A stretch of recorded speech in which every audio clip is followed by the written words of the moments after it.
Hello my YouTube friends. Today I wanted to sit down with you guys and show you the way I have my little setup hooked up right now.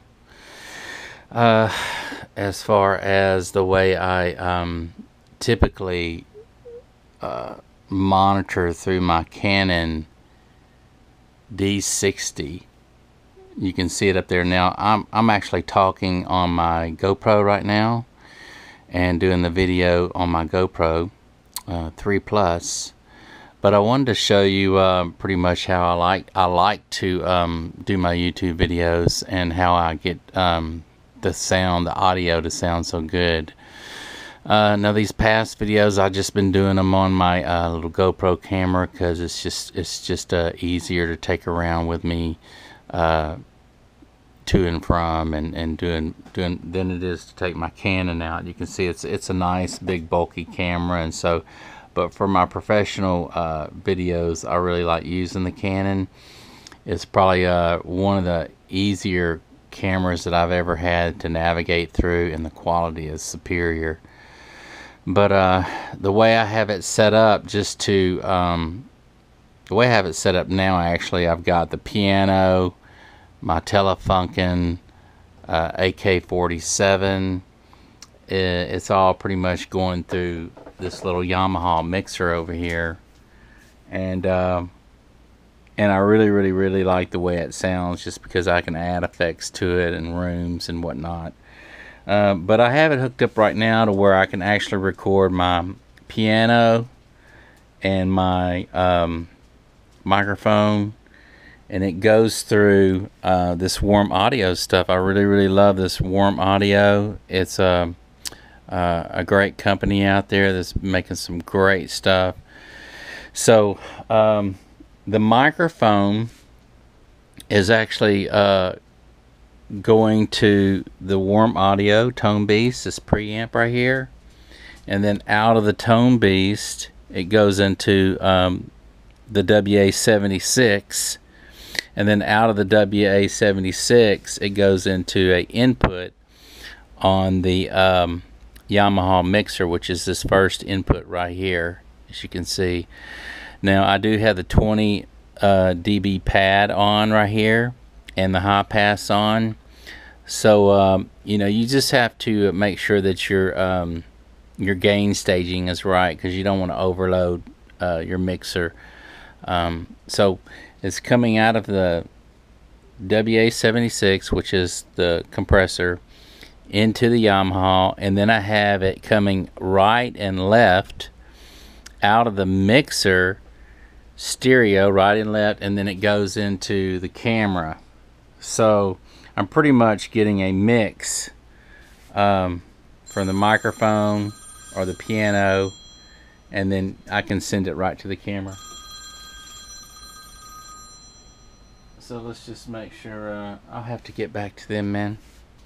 But that's the way I have it, just for like if I want to record me, you know, if I have a little demo song I want to remember or whatever, and I'm writing, this is a great way for me to write, because I can film it and I can write my lyrics and whatnot down, and then kind of get a general idea of, you know, how I want to structure the song and how I want to format the song and whatnot. So it kind of gives me an idea. I like to work like this whenever I'm writing music and whatnot, like I say, and then I can listen back to it from, you know, take the card out, put it in the computer, and listen back to it through my professional monitors here, the Personas. So anyway, I like it, and I do want to get me the Adams monitors. I really love their stuff. Adam makes some great monitors that I'm going to invest in here. I'm fixing to start building my system up again.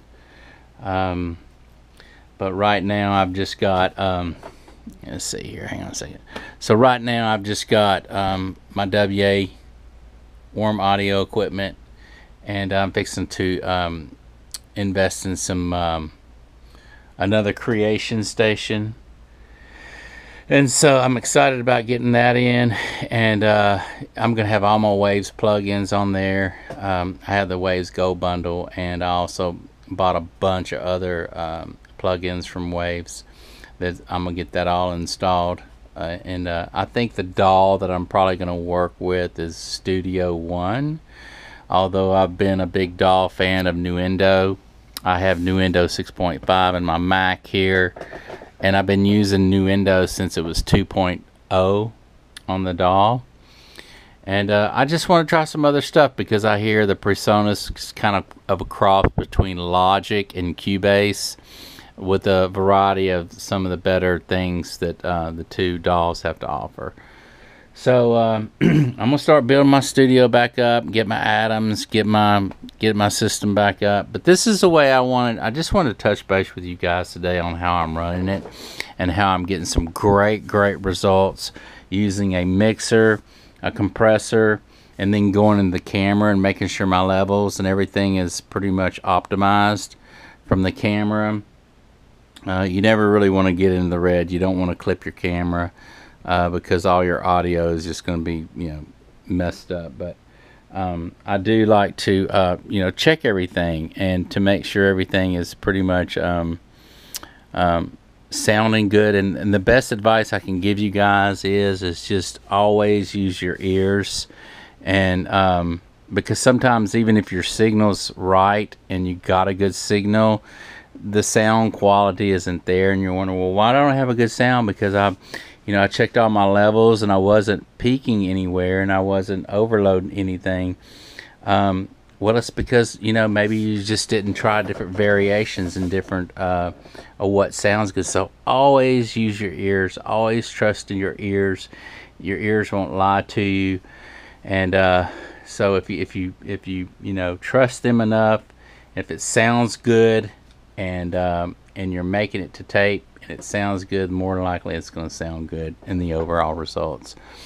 But I really like using the compressor here coming out of my microphone and going into the mixer, and then from there to the camera. I really like having that compressor because that way it pretty much puts a damper on things, brings low things up, and kind of squashes a high end, and kind of just sews it into the mix, so to speak.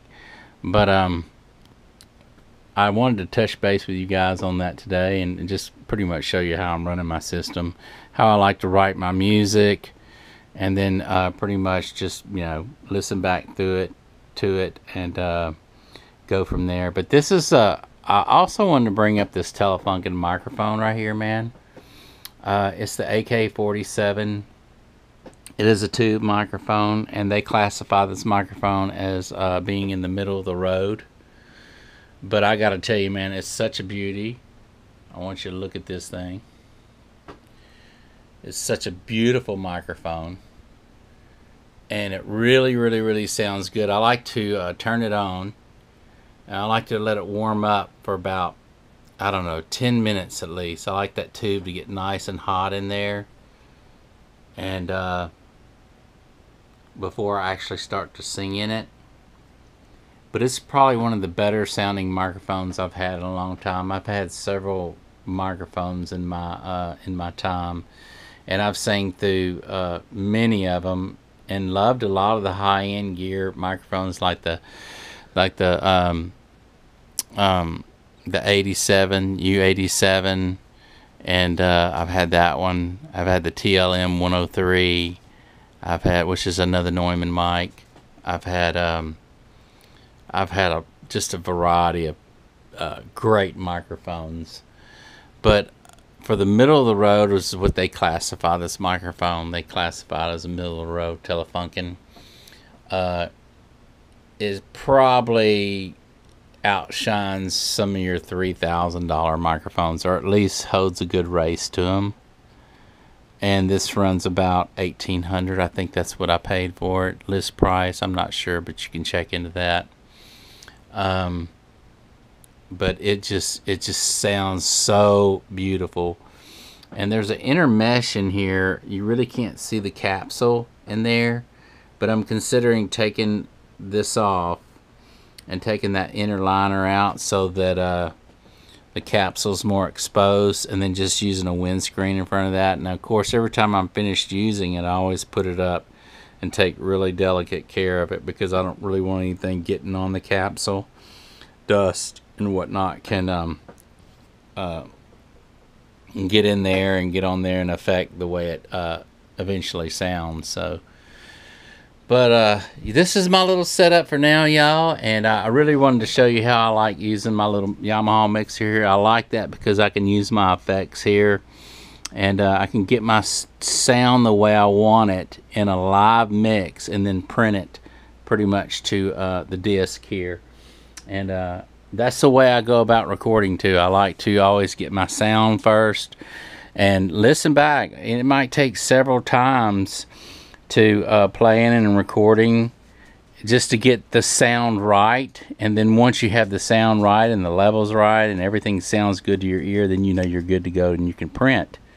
And so that's the biggest thing, is use your ears, dial in the sound you want, get the sound you want before you print, and then you're halfway there. Instead of, a lot of people just throw stuff down and get it in the computer and go, oh well, I can fix it later.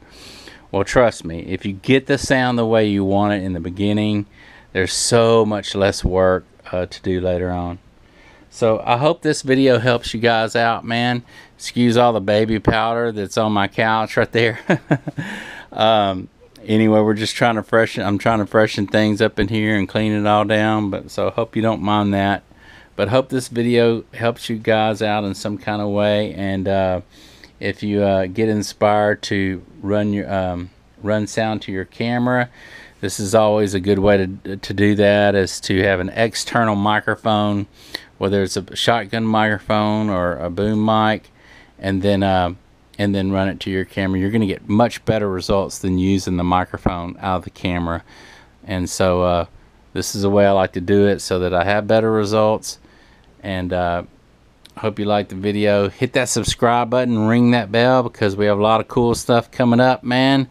Give me a thumbs up, and we will see you again.